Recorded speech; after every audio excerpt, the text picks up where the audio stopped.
Congress high command ಇದೆ. ಯಾವ ರೀತಿ ತಿರುಗಿಸಿ ಏನು ಕೇಳಿದ್ರೆ ನಮ್ಮ ಹತ್ರ ಏನು ಬರಲ್ಲ.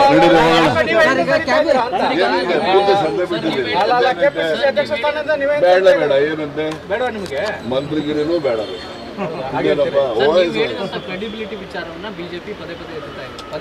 ಆಯ್ತ್ರಿ ನೋಡಿ, ಬಿಜೆಪಿ ಅವರಿಗೆ ಯಾವ ನೈತಿಕತೆ ಇದೆ?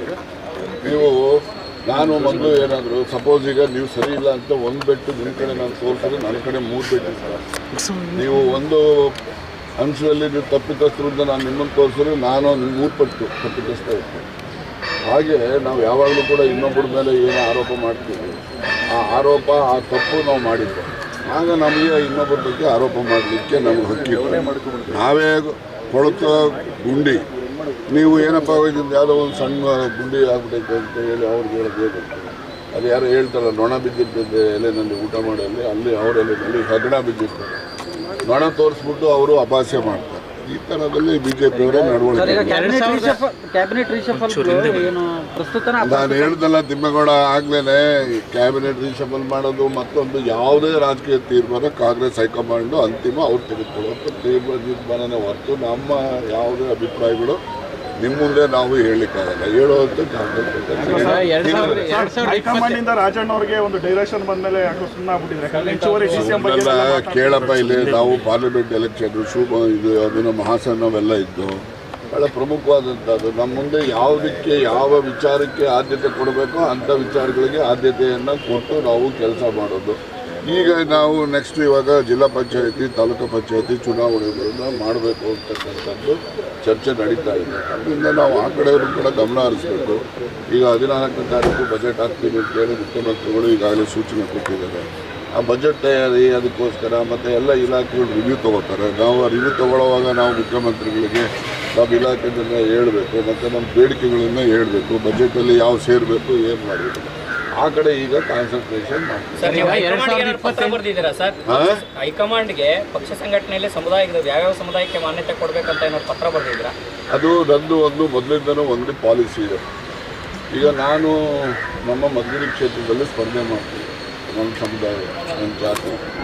ನಾವು ಬೇರೆ ಯಾವುದೇ ಕಾಂಗ್ರೆಸ್ಸಲ್ಲಿ ಪದಾಧಿಕಾರಿಗಳು ಅಧ್ಯಕ್ಷಗಳನ್ನ ಬ್ಲ್ಯಾಕ್ ಅಧ್ಯಕ್ಷಗಳು ಮಾಡುವಾಗ, ಫ್ರಂಟಲ್ ಆರ್ಗನೈಸೇಷನ್ ಮಾಡುವಾಗ ನಮ್ಮ ಜಾತಿಯವ್ರಿಗೆ ಮಾಡಿಕೊಡ್ಬೇಕು. ಬೇರೆ ಎಲ್ಲ ಸಮುದಾಯದವ್ರಿಗೂ ಅವಕಾಶ ಕೊಡಬೇಕು ಅನ್ನೋದು ನನ್ನ ಸಿದ್ಧಾಂತ.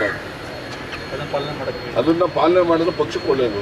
ಸರ್, 2028ಕ್ಕೆ ಅಧಿಕಾರಕ್ಕೆ ಬರಬೇಕು ಅಂದರೆ ಪೂರ್ಣ ಪ್ರಮಾಣದ ಕೆಪಿಸಿಸಿ ಅಧ್ಯಕ್ಷರು ಬೇಕು, ಇಡೀ ರಾಜ್ಯದಿಂದ ಓಡಾಡಿ ಸಂಘಟನೆ ಮಾಡಬೇಕು ಅನ್ನುವಂಥ ಇವ್ರ ಅಧ್ಯಕ್ಷತೆಯಲ್ಲಿ ಅಧಿಕಾರಕ್ಕೆ ಬಂದಿಲ್ವೇನ್ರಿ? ನಾನು ಹೇಳೋದು, ಇವರಿಗೆ ಶಿವಕುಮಾರ್ ಇರೋವಾಗಲೇ ಅಧಿಕಾರಕ್ಕೆ ಬಂದಿಲ್ವಾ? ಅವರು ಅದನ್ನು ಸಾಬೀತು ಮಾಡಿಲ್ವಾ? ಮತ್ತು ಅವರು ಸಂಘಟನೆ 28 ಆಗಲಿ, ಏನು ಸಂತೋಷ. ಹೈಕಮಾಂಡ್ನವ್ರು ಅಪೇಕ್ಷೆ ಪಟ್ಟು ಕಂಟಿನ್ಯೂ ಆಗಲಿ, ನಮ್ದೇನು ಅದಕ್ಕೆ ವಿರೋಧ ಇಲ್ವಲ್ಲ. ನಾನು ಪದೇ ಪದೇ ಎಷ್ಟು ಸರಿ ಹೇಳಿದ್ರು ಇಷ್ಟೇ, ಹೈಕಮಾಂಡ್ನಲ್ಲಿ ಏನು ನಿರ್ಣಯ ಆಗ್ತದೋ ಆ ನಿರ್ಣಯಕ್ಕೆ ಎಲ್ಲರೂ ಬಂದರು. ಯಾವುದು?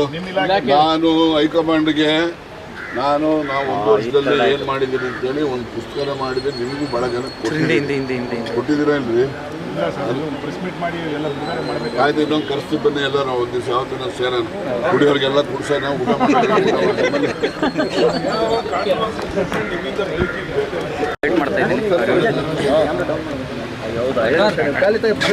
ಮೀಟಿಂಗ್ ಸೇರಿರೋದು ನಾನಾ ವ್ಯಾಖ್ಯಾನ ಚರ್ಚೆಗಳಿಗೆ ಕಾರಣವಾಗಿದೆ ಸರ್. ಎಲ್ಲ ನಿಮ್ಮ ಮೀಡಿಯಾ ಕ್ರಿಯೇಷನ್ನೇ ಅಷ್ಟೇ.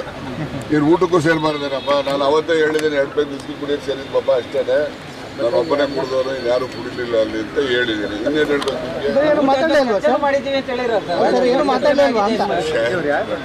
ಆಯ್ತಪ್ಪ, ಇಷ್ಟೊತ್ತು ನಾನು ನೀನು ಮಾಡಿದ್ದೇನೆ ಚರ್ಚೆ ಅಲ್ವಾ? ರಾಜಕೀಯವಾಗಿ ಯಾವುದೇ ಚರ್ಚೆಗಳು ಏನಿಲ್ಲ, ಗೊತ್ತಾಯ್ತಾ? ಸುಮ್ಮನೆ ಅವತ್ತು ಕ್ಯಾಬಿನೆಟ್ ಇತ್ತು. ಕ್ಯಾಬಿನೆಟ್ ಇದ್ದಾಗ ಎಲ್ಲರೇ ಊಟ ಆಗಲಿಲ್ಲ ಅಂತ ಹೇಳಿ ಅವ್ರ ಸತೀಶ್ ಅವರಿಗೆ ರೇಗಿಸಿದ್ರು. ಆಮೇಲೆ ಇವತ್ತು ಸೇರೋಣ ಊಟಕ್ಕೆ. ಸರಿ, ಒಂದು ಯಾರ್ಯಾರೋ ಭಾಳ ಜನ ಇದ್ದವರು ನಾನು ಹೋಗ್ತಿದ್ದೀನಿ, ನಾನು ಬರೋಕ್ಕಾಗಲ್ಲ.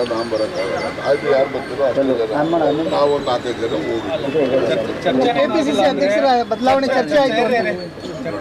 ನಾನು ಅವತ್ತೇ ಹೇಳಿದ್ದೀನಿ, KPCC ಅಧ್ಯಕ್ಷ ಬದಲಾವಣೆ ಆಗಲಿ, ಮುಖ್ಯಮಂತ್ರಿ ಬದಲಾವಣೆ ಆಗಲಿ, ಮಂತ್ರಿಗಳು ಬದಲಾವಣೆ ಆಗಲಿ, ಇವತ್ತು ತೀರ್ಮಾನ ತಗೊಳ್ಳೋರು ಹೈಕಮಾಂಡ್ ಅವರು ಏನು ಸೂಚನೆ ಕೊಡ್ತಾರೆ, ಏನು ತೀರ್ಮಾನ ತಗೊಳ್ತಾರೆ, ಅದಕ್ಕೆ ಎಲ್ಲರೂ ಕೂಡ ಭದ್ರಾಗಿರಬೇಕು ಅಂತಕ್ಕಂಥದ್ದು ನಮ್ಮ ಕಾಂಗ್ರೆಸ್ ಪಕ್ಷದ ಹೈಕಮಾಂಡ್ ತೀರ್ಮಾನ ಅದು ನಡೆಯೋರು ಎಲ್ಲರೂ ಕೂಡ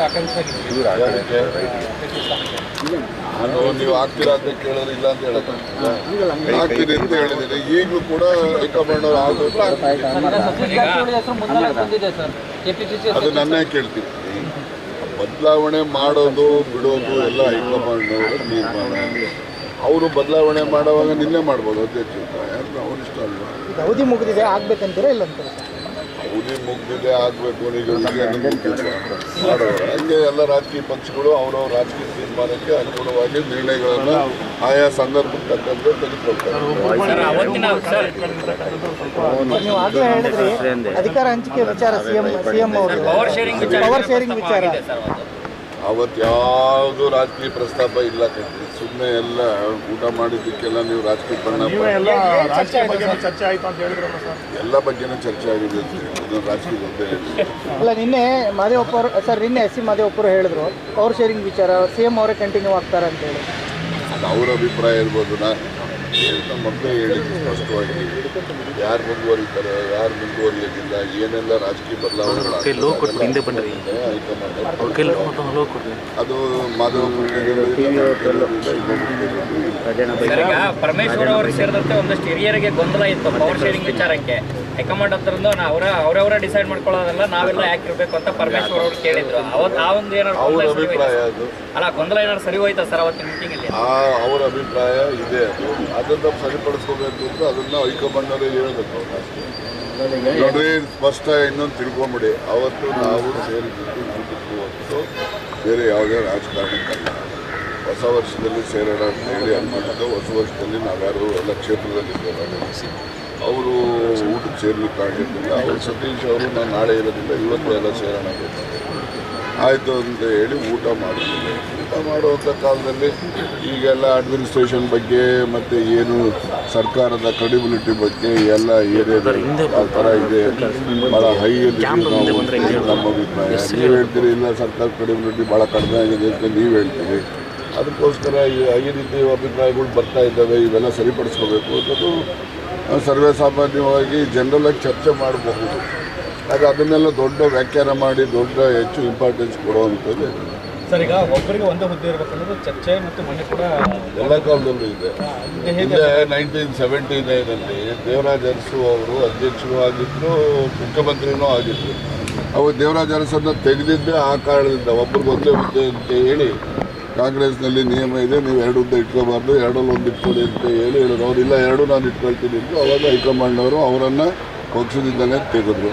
ಹಾಗಾಗಿ ಹೈಕಮಾಂಡ್ ನಿರ್ಣಯ ಏನೇನು ಯಾವ ಕಾಲಕ್ಕೆ ಬರ್ತವೆ ಆ ನಿರ್ಣಯದಂತೆ ಎಲ್ಲರೂ ನಡ್ಕೊಳ್ತಾರೆ. ನಡ್ಕೊಳ್ಳದೆ ಇದ್ದವ್ರಿಗೆ ಶಿಕ್ಷೆ ಯಾರು ಅವಶ್ಯಕತೆ ಏನಿದೆ? ಈಗ ನಡ್ಕೊಂಡು ಹೋಗ್ತಾ ಇಲ್ಲೇನಪ್ಪ. ಈಗ ಹೈಕಮಾಂಡ್ಗೆ ಆ ಶಕ್ತಿ ಇಲ್ಲ ಅಂತ ಯಾರು ಹೇಳಿದ್ರು?